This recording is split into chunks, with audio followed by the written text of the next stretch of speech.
really the first part of your book, you talk a lot about here are the tendencies that women have, but then, like all good books, towards the end, it starts talking about solutions. And I'm a big believer in assessing your own strengths and weaknesses as a leader. And sometimes it means that you've got to go outside and find personal coaching. You've got to find somebody else, personal board director, somebody to tell you the things that you could do better. You have a chapter on, quote, not doing it alone, I think, as you say, where you talk about the usefulness of coaching as well.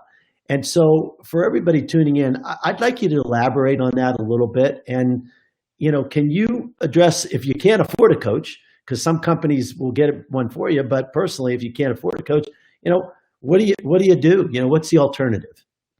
Well, I am a huge believer in not doing things alone. And whenever I have a problem, the first thing I think of is, okay, who's the person to ask about this? And that has served me very well in my life.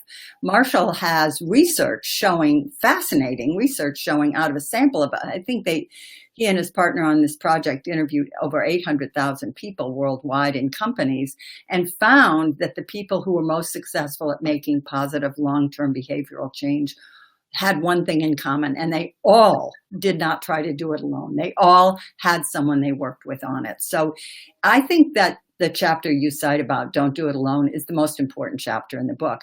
Now, the reality is, of course, that you don't get a coach until you're pretty high up in an organization, at least not one that the company is going to pay for.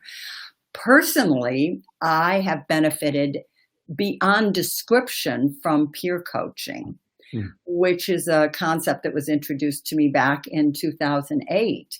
And I engaged a friend we served one another as peer coaches, and we have been at it now for 12 years. We talk about 3 times a week, and we really set out, it's not just how are you doing, we really set out, this is what I want to work on this month.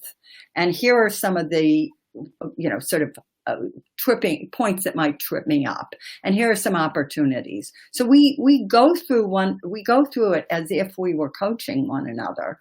And we really hold one another to account for making changes. And I think that's the most important thing that I've done in terms of both professional and personal development